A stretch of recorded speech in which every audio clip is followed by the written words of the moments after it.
In this video, we're going to be taking a look at how we can add a toned gradient to our floor plane or our ground plane that we have here. So I'm going to put this in solo mode, and we want to make sure that we actually have UVs for our model. Now I used a plain 3D and that automatically has UVs for it. Let's take a look at this. If we scroll down here and go to UV map and you do this just here.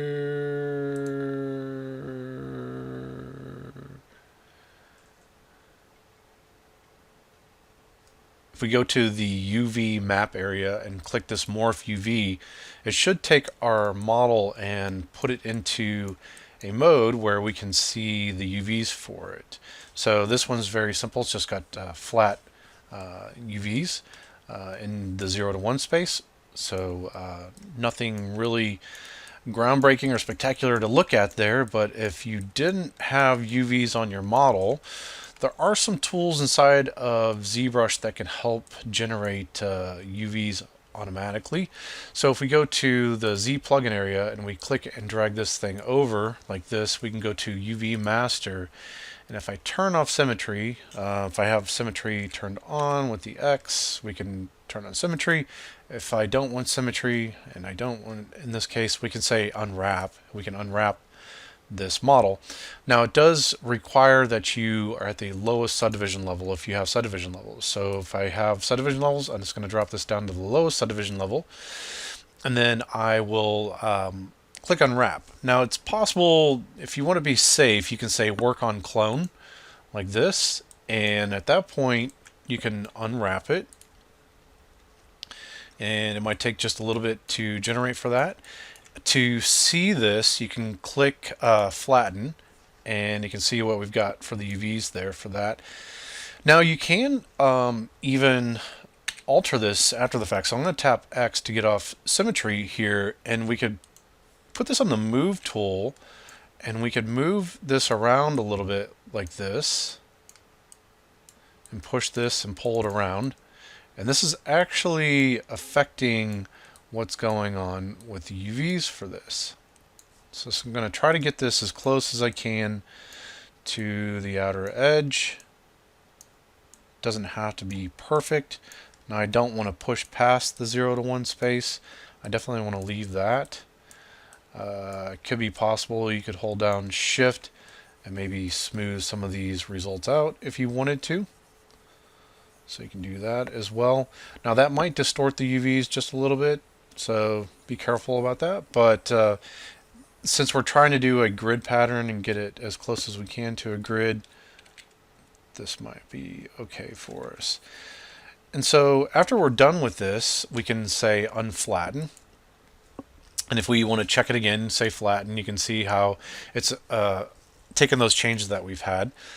And so we can copy the UVs from this because we are working on a clone. So I'm going to copy the UVs from this, go back to our floor and say paste UVs like that. And then if I click flatten, it won't allow me to do it because I have subdivision levels on there, but it should be pasting the UVs that we have on that. I'm going to hit undo on this just because I had really good UVs from the plane before, but I wanted to show you that and make sure you understood that it is possible for you to put UVs on that way. Now this is still came from a flat plane. If you've made this into a 3D object, that's going to be a little bit different story at that point. So if I went and did something like this, let's try to create this problem. I'm going to duplicate this, and then I'm going to turn this new duplicate into Dynamesh. And so I'll go to Geometry, and I'll go to Dynamesh, and we'll give it a resolution of around 1000 or so. And I'll click Dynamesh. I'm going to say no for freezing the subdivision levels. It'll run through, and Dynamesh closes holes for you and makes it into a solid model, which can be something very good. But in this case, we want still something that's more like a flat plane. So I'll let it just finish up here. and you can see what it's created for us. Now if you've sculpted on this for a while and you're trying to get rid of these results, let's just say we've sculpted on this, cleaned up this model, and we've got this here. I'm going to tap P to turn perspective off, and at that point I can use maybe the slice curve, and I'll hit skip for that, and I'll hold down Control and Shift and drag out, and I'll try to get this as close as I can to the edge and just let it slice through. Now if I turn on polyframe, you should see it's going to slice through that. It'll make this polyframe that we've got going on here. I can hold down Control and Shift and just click on this part and isolate it, and then I can use the delete hidden. And now I've got my ground plane like what we see here. And this is where I would need to generate some UVs for this. So I'll just go ahead and say unwrap for this. The more polygons that you have, the longer it's going to take for this tool to work. So we'll go ahead and pause the video and let this run through. Okay, that took a few minutes to run that. So let's see what the results are. We'll click flatten on this. And this is definitely a very dense mesh, and so that's why it's kind of taking as long as it is. So I'm going to turn off this line for the poly frame here. So we've got the shape. What I was showing you is that we can use the move brush. We can move this thing around. The other thing we do is use the Gizmo tool, and we can position this where we want to hold down Alt and then click on the go to the center, tap X to turn symmetry off. Hold down Alt to go to unmask center, and then Alt to click that. If I want to move this around, hold down Alt and I can click here, and then I'll just try to maximize this space as much as I possibly can with this. Okay, and get it kind of close there. So it looks like that's about as good as I'm going to be able to get that part. And I'll click unflatten, and it should apply those changes to this mesh, and I'll click just flatten again just to check it. This one doesn't have any subdivision levels on it because of the process that we've done, so you can see it's taken those changes. And so that's how you could basically deal with that problem of if you've taken something and dynameshed it. You will need, like I said, you will need to get this kind of flat to get it laid down nice and flat. I don't think you'd want a bottom to this. You're never going to see that. So I'm just going to go ahead and take this part. I'm going to delete it to get it out of there. Just wanted to show that process for anybody that maybe is encountering something like that. And at that point, what I'm going to do now is hop on over to Photoshop, and I'm going to create a new document, and I'm going to make this thing, let's go 1024 by 1024. Like that. We'll have a white background. We'll have a black foreground.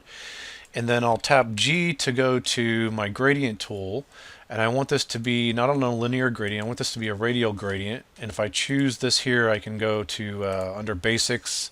You should be able to find this foreground color to transparent, and I'll do that right there like that. If I hit Control R, that'll bring up the ruler, and then I can drag out a ruler from here and then have it snap right in the center.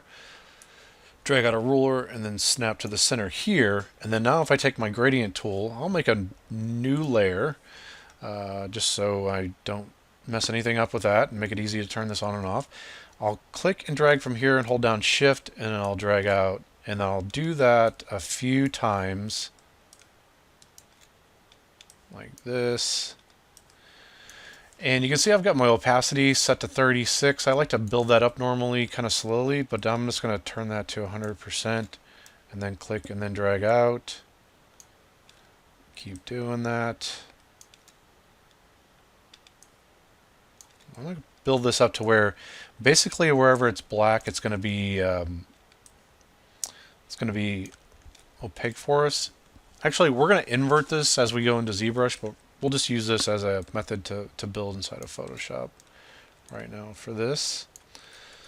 Okay, so I'm going to hit Control H, and that'll hide the guides that I have here for that. If I hit Control Alt Shift plus E, that'll do a copy merge. So I just copied all these layers, merged it into one layer, and it made it over here like that, and puts it at the very top.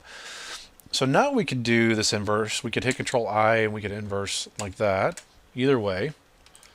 And what I'm going to use as a filter, I'm going to go to Filter right here and then Pixelate, and we'll do a color halftone.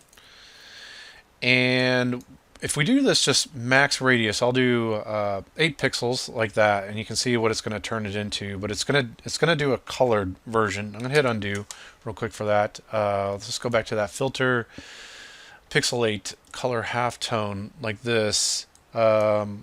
If we do these different channels, I'm going to put these to 0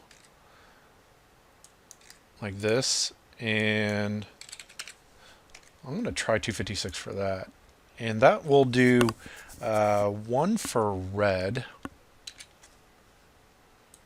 Okay, if I go to filter, let's try this again, and we'll do Pixelate, colorize, halftone, and then I'll put that channel, I'll put all the channels to 0 and hit OK. And you can see what it's going to give us here. Will give us this black and white image, kind of what we're looking for. Now I don't want any transparency in the center like this, so I'll just tap B and then just draw. I'll just hit the bracket key and draw through here, so I can kind of control a little bit what's going on with the radius here. So if we don't want to paint this out, the other thing we need to hit is Control L, and if we drag this up here, you can see we can kind of crush in through here. If we take the dark in, we can push that here and take our mids and then keep pushing that direction like that. Hit OK for that. And I'll just do this here, kind of push this out a little bit more. And through there. And when I could do this, I could also take the gradient tool, hit Control R, and hit Control H to bring this back, and I could just drag out and through here a little bit.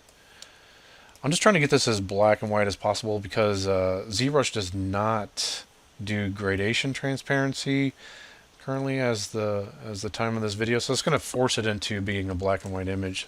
Hit Control H for that. If I want to inverse that, just hit Control I, and that'll inverse that for us like that. And then now let's just call this. We'll say file save as, save to some location on your computer, and then I'll do grad halftone like that and hit save. I'll do version A 001. So I like to give myself multiple versions of stuff if I've got to iterate on it. So let's go to ZBrush. We'll take this, go to the alpha section. We'll go ahead and import.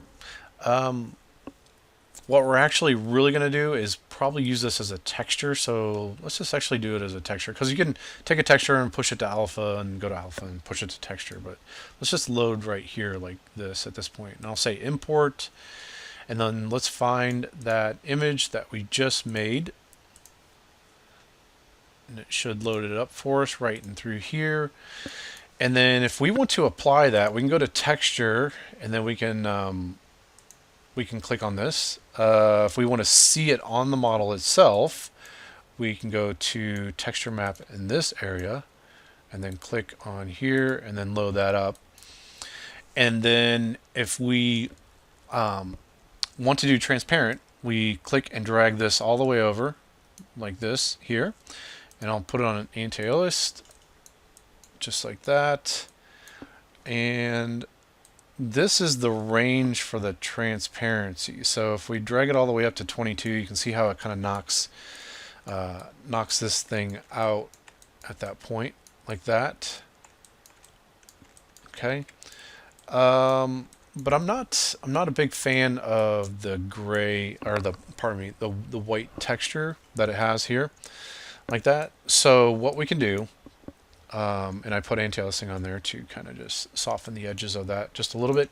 What we can do is go back to our Photoshop document, and then I'll just make a new layer, and I will just fill it with gray. So I'm just going to take this here, put it on 50% gray, like that, hit Alt backspace, and then I'll just set this to multiply.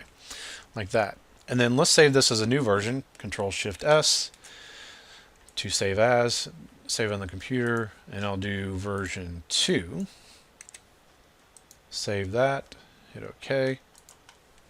Hop on over to ZBrush, and then we'll go to the texture area, import this in the version 2.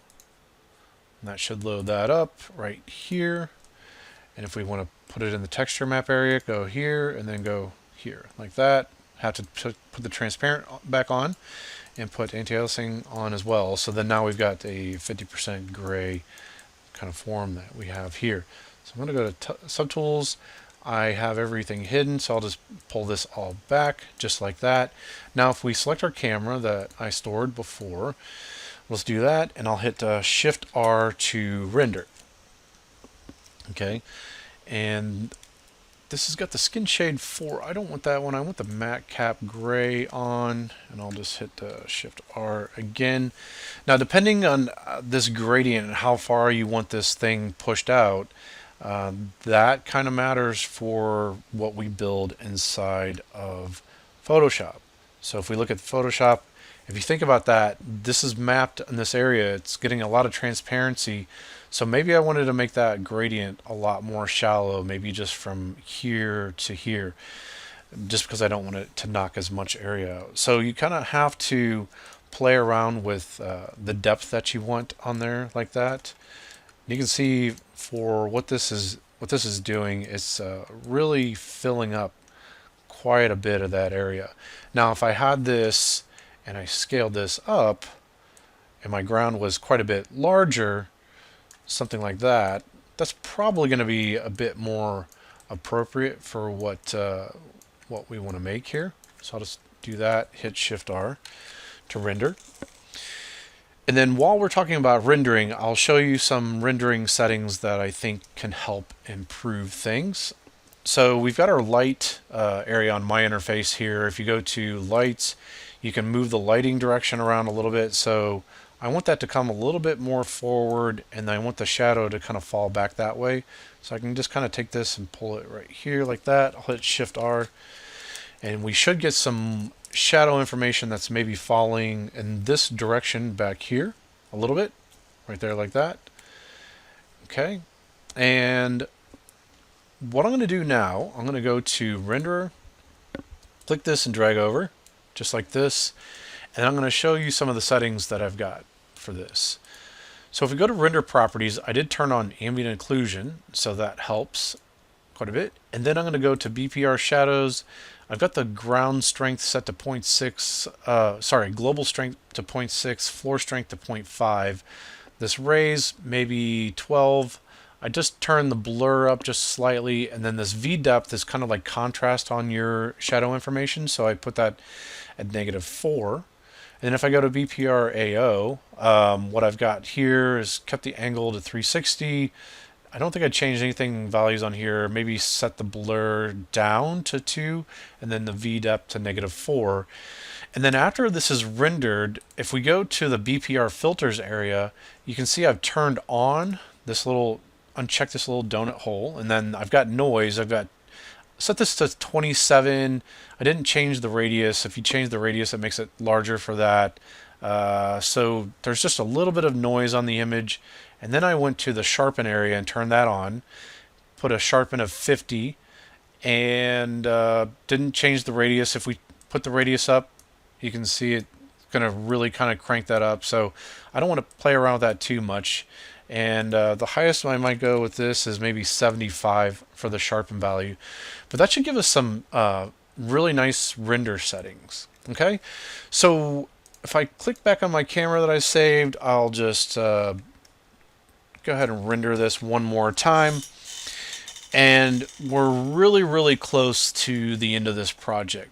The last part I'm going to talk to you all about is how we can take our grass blades that we had created before, and we're going to extend that out, make a mesh insert brush, and then build some different just some different grass types and leaves and things like that to make it a little bit more interesting.